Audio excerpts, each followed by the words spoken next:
Dapat mo itong alagaan ng pag-ibig sa kapwa sa pamamagitan ng pagtalikod sa mga tukso ng mundo at paghahanap sa Diyos sa lahat ng bagay. Kung aalagaan mo ito ng may tiyaga, ang usbong na iyon ay lalago, magiging isang malakas na puno na tutulong sa iyo na labanan ang lahat ng tukso at mapanatili ang kalinisan. Ang biyayang ibinigay ko sa iyo ay isang mahalagang regalo na dapat mong ingatan at paunlarin. Ito ay lalago at magbubunga kung marunong kang alagaan ito. Tandaan mo palagi na ang biyaya ay hindi lamang isang kaloob na ibinigay minsan, kundi dapat mo itong alagaan at protektahan sa buong buhay mo. Mahal na Panginoon, ngayon hindi lamang ako humihiling ng kaloob ng kalinisan, kundi nananabik ako sa isang mas malaking biyaya.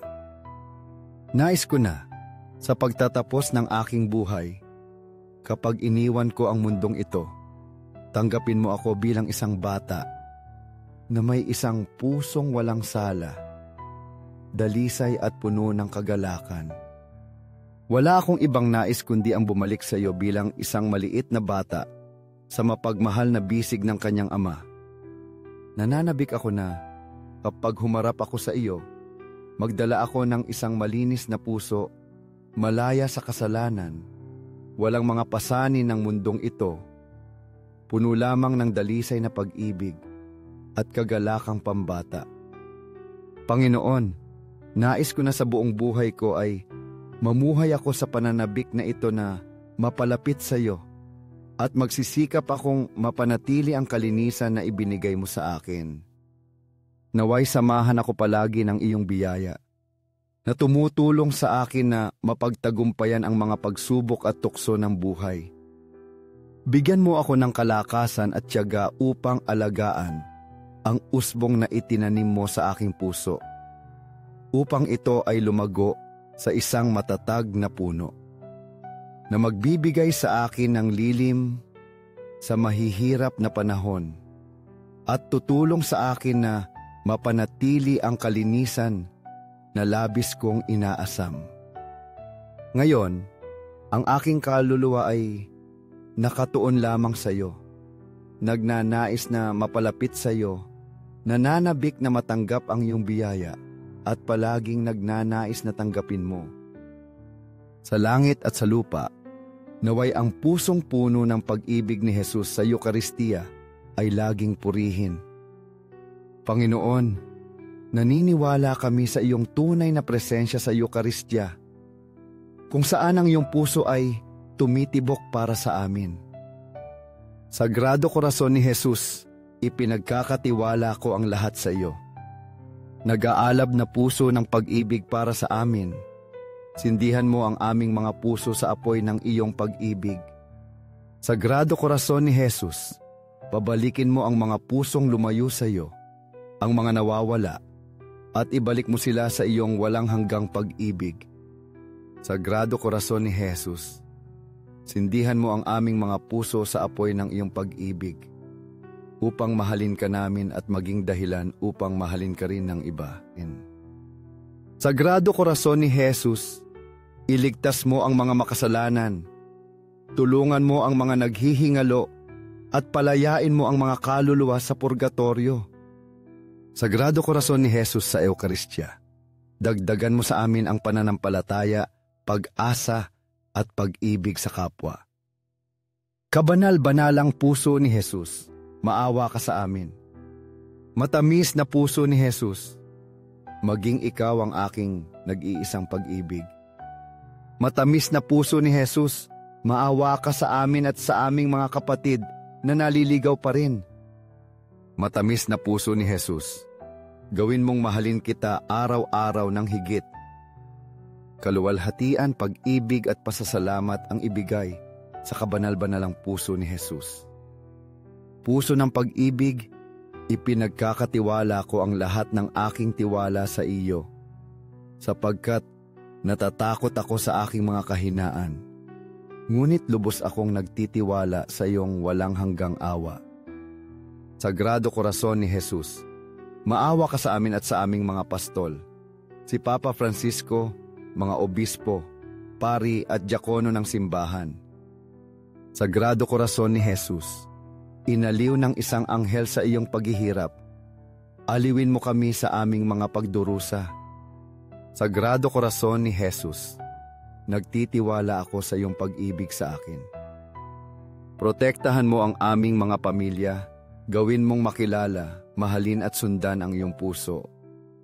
Sagrado Corazon ni Jesus, dumating nawa ang iyong kaharian.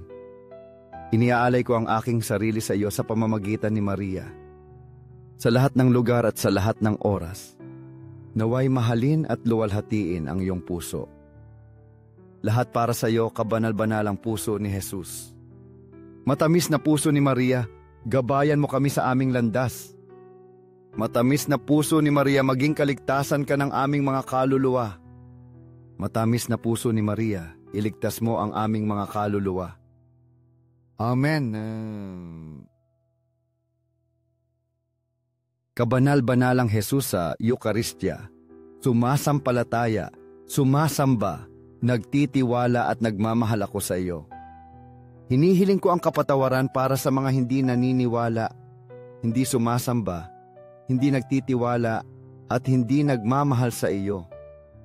Sa langit at sa lupa, naway ang mapagmahal na puso ni Jesus sa Eucharistia ay purihin at luwalhatiin magpakailanman. Amen. Sa ngalan ng Ama, ng Anak at ng Espiritu Santo. Amen. Narito ang iyong isinalin. 5 minuto kasama si Jesus sa sakramento. Sa ngalan ng Ama, ng Anak at ng Espiritu Santo. Amen. Mahal na Jesus, bilanggo ng pag-ibig, nakalimutan sa maraming tabernakulo, pinabayaan sa katahimikan. Panginoon, Ikaw ang laging nananabik sa aming presensya, naghihintay ng mga gawa ng pag-ibig mula sa sangkatauhan. Narito ka, sa banal na templong ito bawat segundo, nakikinig, nagmamasid at naghihintay na lumapit kami sa iyo. Handa kang ipagkaloob ang iyong walang hanggang pag-ibig, kaligtasan, at iyong awa sa lahat ng lumalapit at nagtitiwala sa iyo. O Jesus Eucharistia, gawin mong ang puso ko ay laging nakatuon sa iyo. Punuin mo ang puso ko ng iyong pag-ibig. Tulungan mo akong madama ang iyong mapagmahal na presensya sa bawat sandali ng buhay ko. Salita ng Diyos mula sa aklat ni Josue, Kabanata 1, Talata 9. Ito ang aking utos. Magpakatatag ka at magpakatapang. Huwag kang matakot ni manghinawa sapagkat ako, ang Panginoon mong Diyos, ay sasa iyo saan ka man pumunta. Tinatawag kang explorer dahil sa pag-akyat sa mga bundok, paglubog sa kailaliman ng karagatan, at pagtalon mula sa nakamamanghang taas. Ngunit sa kaibuturan mo, mayroong isang kawalan na hindi mo kayang ipahayag sa salita.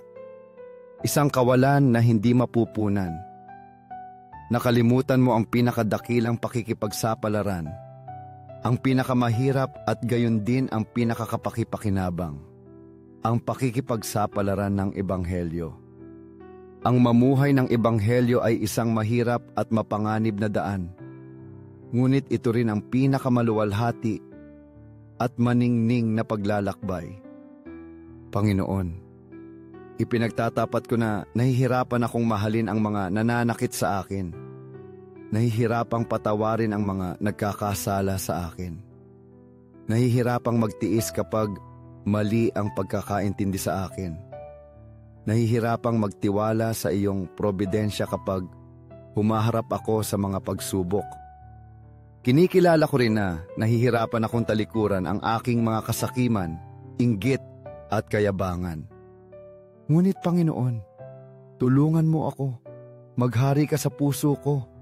Gabayan mo ako upang mapagtagumpayan ang lahat ng aking kahinaan at takot. Turuan mo akong magmahal tulad ng pagmamahal mo, magpatawad tulad ng pagpapatawad mo, magsakripisyo tulad ng pagsasakripisyo mo para sa amin. Sa pagsunod sa payo ni Santa Margarita Maria, sa paggising araw-araw, pumasok sa Sagrado Corazon ni Jesus, ang ligtas na kanlungan ng iyong kaluluwa.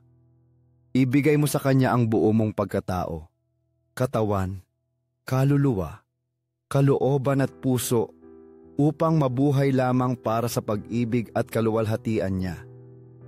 Naway lahat ng aking iniisip, salita at gawa ngayon at magpakailanman ay para sa pag-ibig mo. Sa langit at sa lupa, pinagpala magpakailanman ang Sagrado Corazon ni Jesus Eucharistia. Panalangin sa Sagrado Corazon ni Jesus. Naniniwala kami sa tunay na presensya ni Jesus sa kabanal-banalang sakramento.